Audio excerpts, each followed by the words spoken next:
남아있는 것이라는 제목으로 오늘 말씀을 살펴보겠습니다. 성경 역사는 보면 남아있는 것이 씨앗이 되고 미천이 되고 소망이 된다. 이스라엘 역사를 보면 천년의 세월 동안 이스라엘 백성들이 하나님 속을 썩이고 하나님을 아는 지식이 없고 교만해지고 범죄하고 타락하고 부패하고 우상 숭배로 나가는, 하나님을 사랑하는 단계에서 파트너를 바꿔버리는 우상 숭배로 나가게 되고, 하나님께서 진노를 하셔서 이스라엘 백성들이 심판을 당하고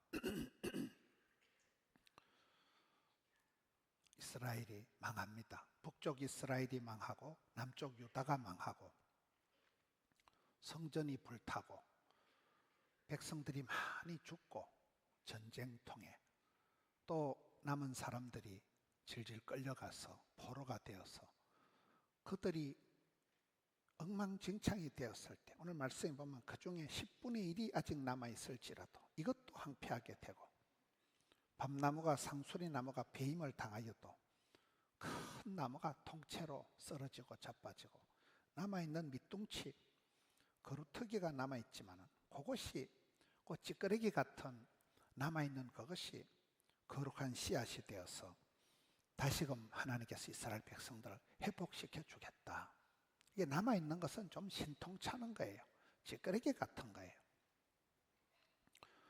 한 해가 저물어가는 12월에 우리의 삶을 돌아보면 남은 것이 뭘까요? 10분의 1이 남아있을지라도 그것마저도 황폐하게 될 것이라는 거예요.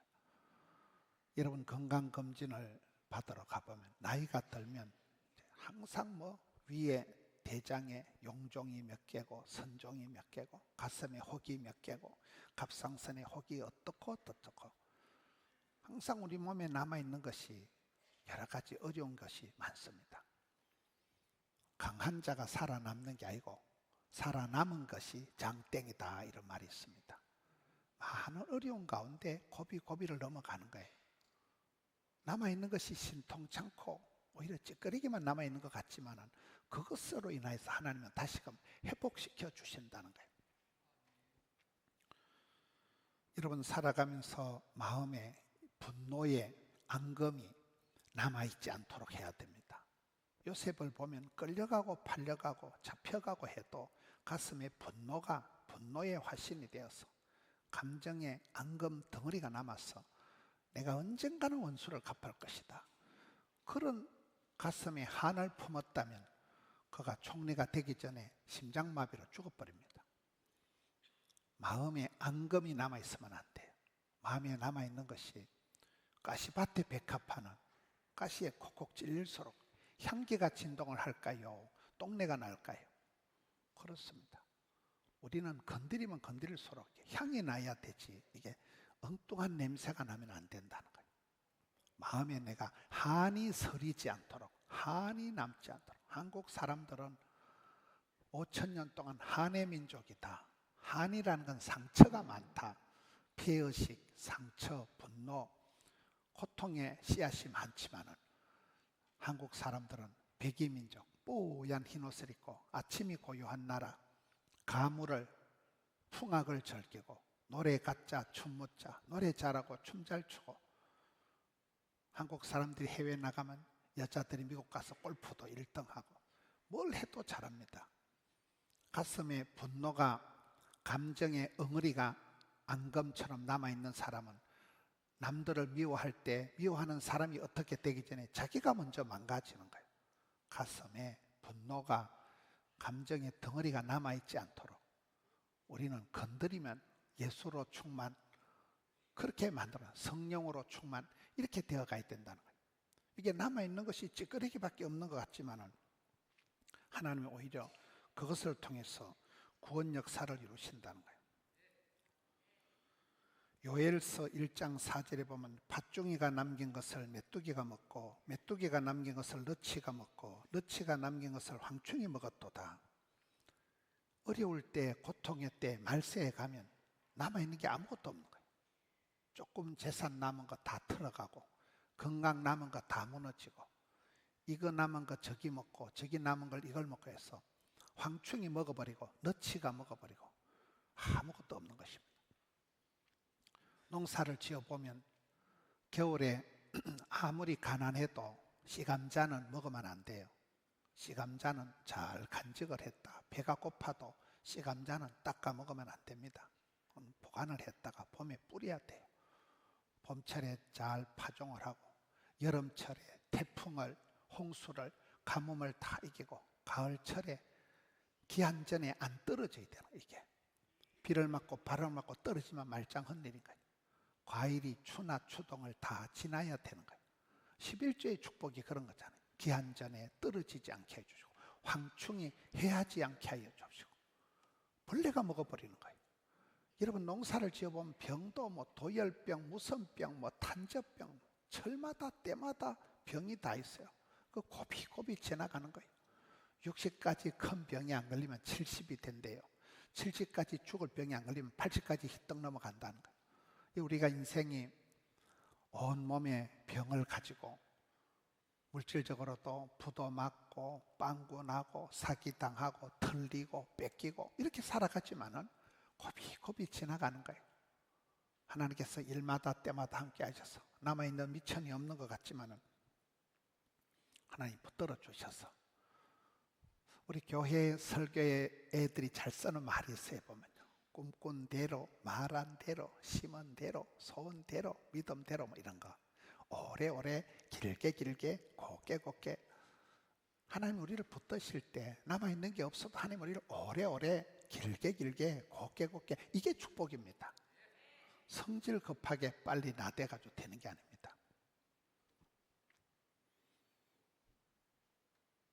유다 족속 중에 피하여 남은 자는 다시 아래로 뿌리를 받고 위로 열매를 맺으리니 이사야 37장 31절 말씀이에요.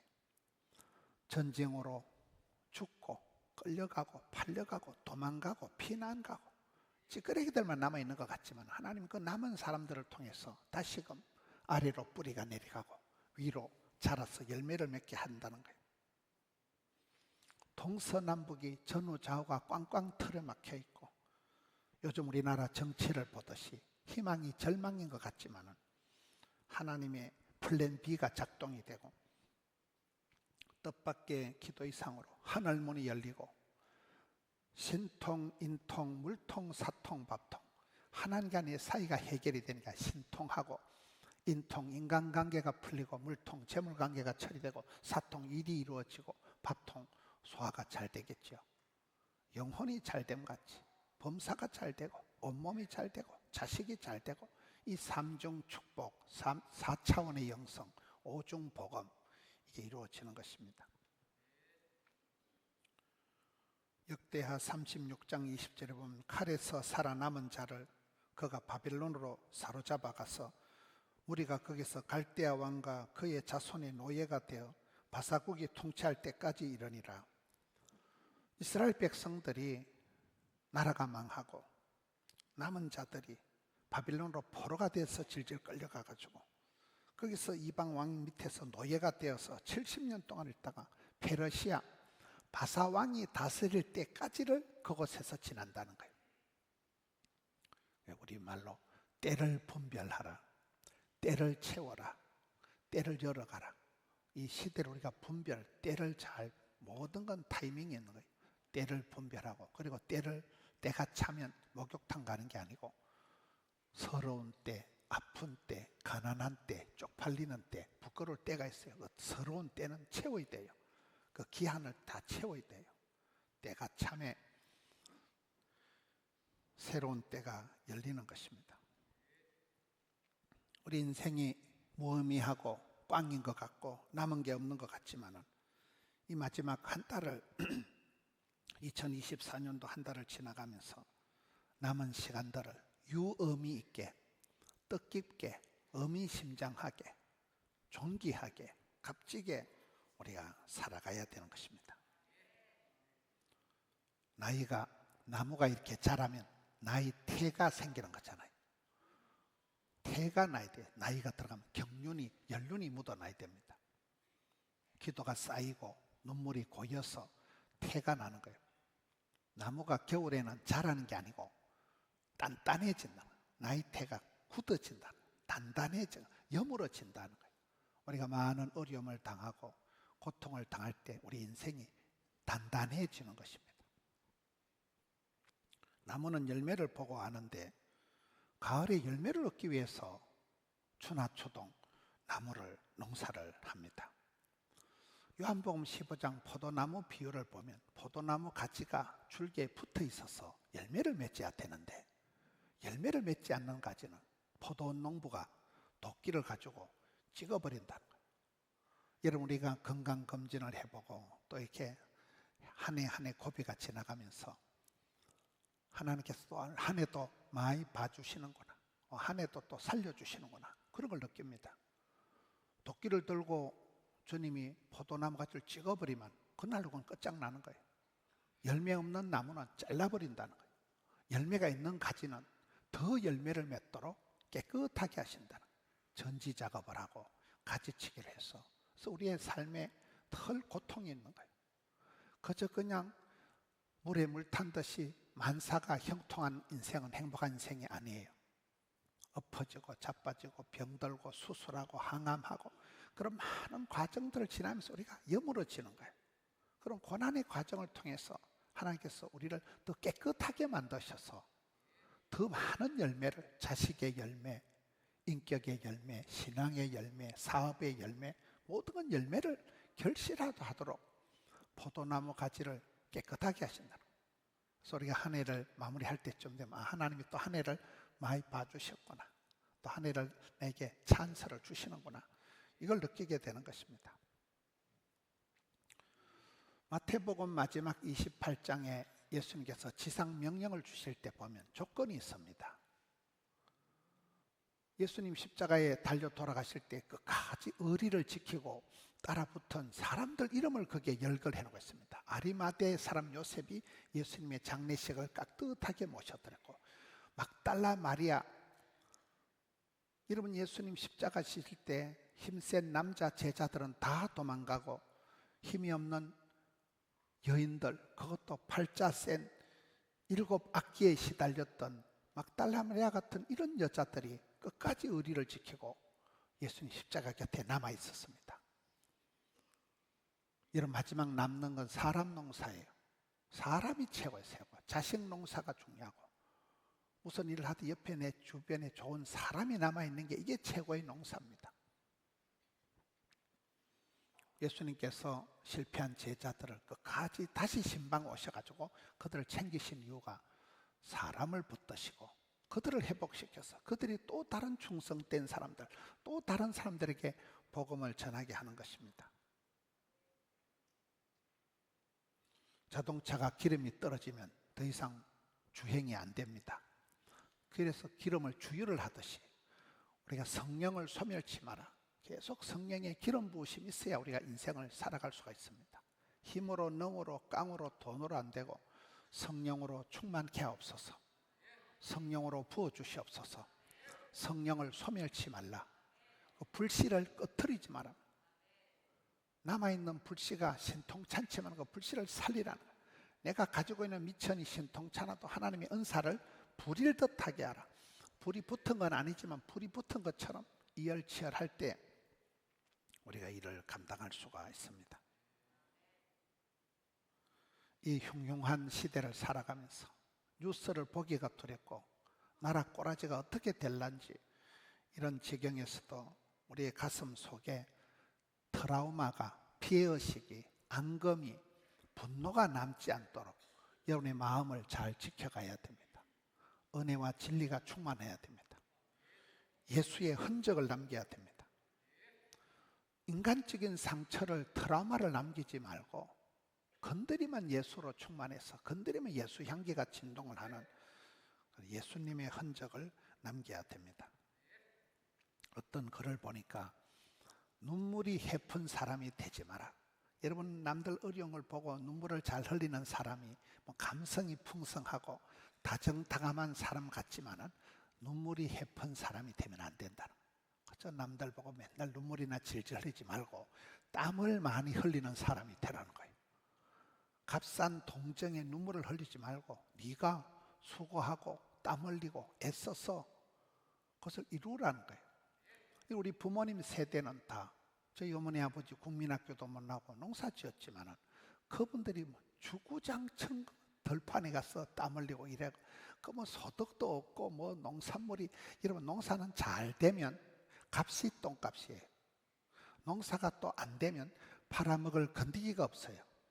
농사는 이래도 힘들고 저래도 힘들다는 거예요. 농사 지어서 거부가 되고 이런 게 없어요.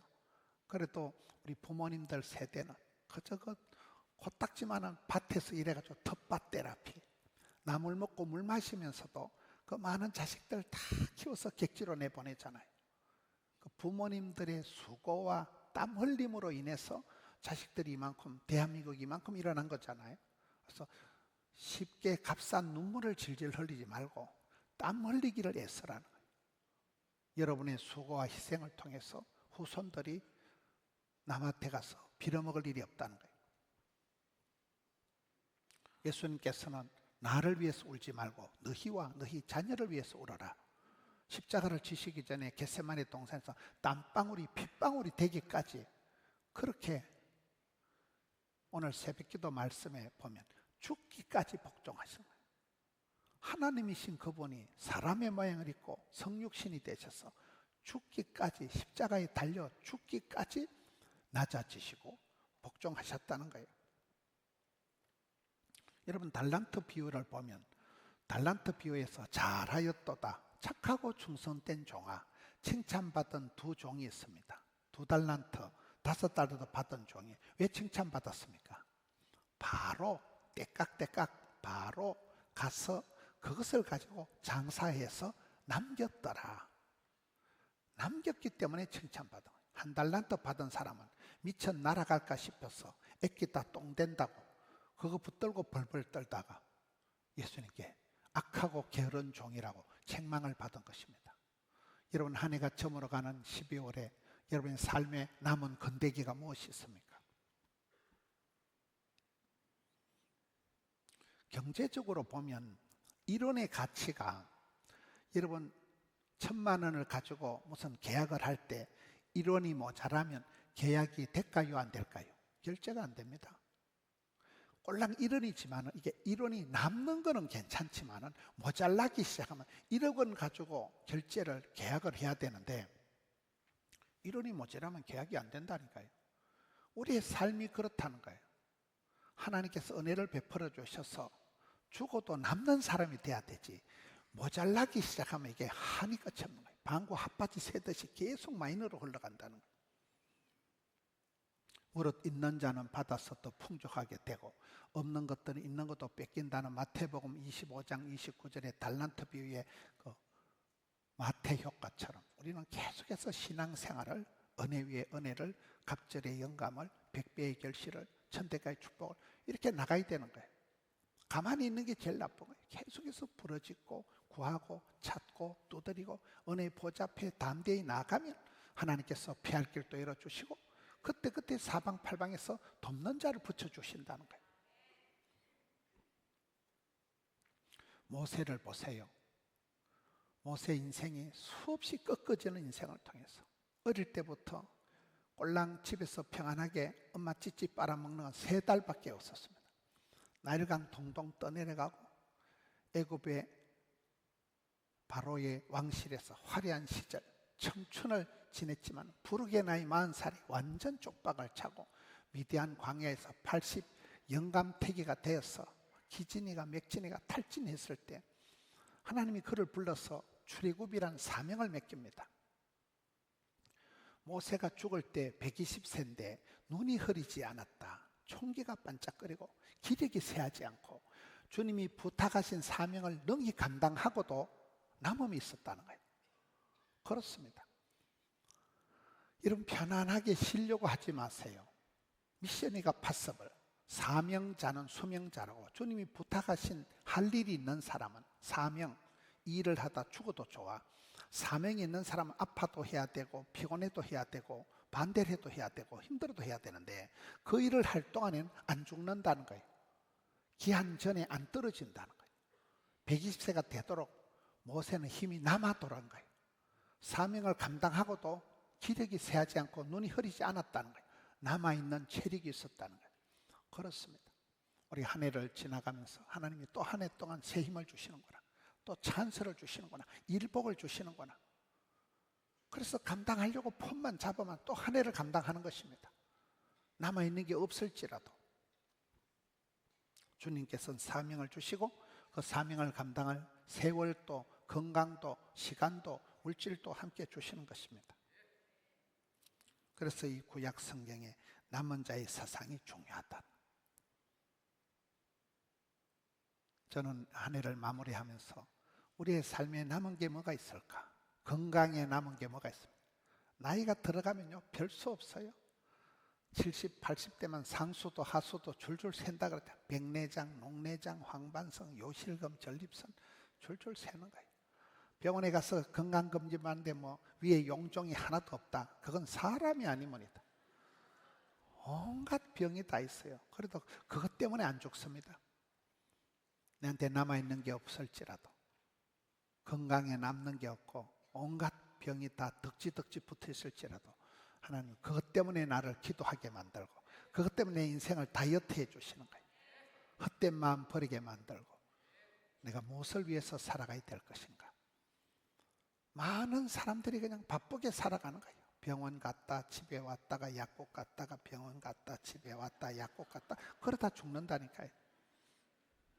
요양병원에 가서 몇 년 더 누워있는 게 무슨 의미가 있을까요?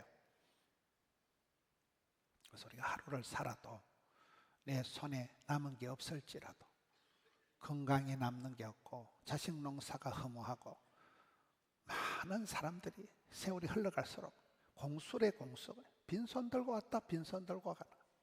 근데 성경의 역사는 보면 10분의 1이 다 날아가고 남아있는 게 없고 상수리나무가 그 꿀밤나무거든, 도토리나무거든. 그 나무가 통째로 다 잘려나가고 남은 밑둥치 뿔한가지 그저 밑에 남아있는 거 쓰잘데없는 거 찌끄레기 같은 그것만 남아있을지라도 거기 옆에서 싹이 나온다. 순이 돋아 나온다는 거예요. 제가 지난 7월에 미국 갔을 때 그게 조정희 집사님, 나이가 많은 할머니예요. 아주 나이는 할머니가, 그 할머니는 우리 교회 이 설교 메시지를 유튜브로 저녁마다 한 편씩 들어야 잠이 온다는 거예요. 유튜브 중독이 돼가지고. 여러분 우리 교회 이 메시지를 유튜브로 홈페이지로 듣는 분들이 어마무시합니다.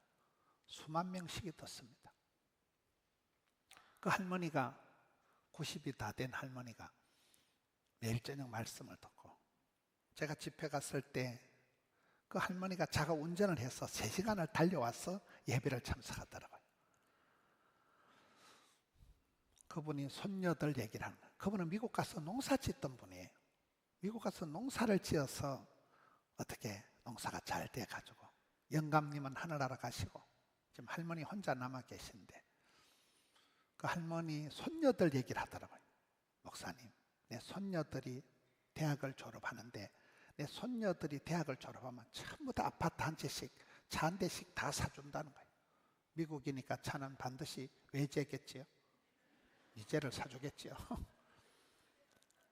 여러분 할머니가 되어서 손녀들에게 목사님, 내 손녀는 내가 뿌린 씨앗입니다. 그 씨앗이라는 말이 제가 가슴이 짠하더라고요. 여러분 아들, 딸, 손주 다 여러분들이 뿌린 씨앗입니다. 끝까지 책임을 지세요. 동사무소에서 밀가루 5포대 구제받아가지고 밀가루 나눠주려고 하지 말고 복에 복을 받아서 10,000가지 은혜를 입어서 오래오래 길게 곱게 넓게 복을 받아서 여러분 손자 손녀들한테까지도 할미가 책임진다, 할애비가 책임진다 그럴 정도로 내가 뿌린 씨앗이라는 거예요. 여러분 여기 이스라엘 백성들이 남아있는 게 없어요. 다 죽고 끌려가고 팔려가고 도망가고 피난가고 찌끄레기들만 남아있는데 하나님은 괜찮다, 이 찌끄레기들 가지고 회복시켜 주겠다. 강한 자가, 예쁜 자가, 똑똑한 자가 살아남는 게 아니고 끝까지 포기하지 않고 살아있기만 해달라. 그러면 내가 회복시키겠다. 제가 서울에서 이 방송을 해보니까 치매에 대한 것도 우울증에 대해서 이렇게 방송을 해보니까 목회자뿐만 아니라 그 성모병원의 정신과 전문의가 와서 얘기를 하는데 결론은 한 가지더라고요. 어떤 어려움을 당하고 죽을 것만 같고 부도가 나고 정신병이 생기고 공황장애, 우울증이 생길지라도 절대로 죽지만 말하는 거예요. 살아 버티기만 하면 하나님이 반드시 피할 길을 열어주시고 하나님 플랜 B가 작동이 되면 얼마든지 된다. 절대로 죽지 마라. 피투성이라도 살아만 남아라. 살아남기만 하면 된다. 그렇습니다. 한 해를 마무리하면서 내 삶에 남은 건덕지가 없을지라도 끝까지 주를 바라보고 살아남아서 소망의 씨앗을 일깨워서 다시금 회복의 역사가 있는 우리 성도님들 되시기를 축원합니다.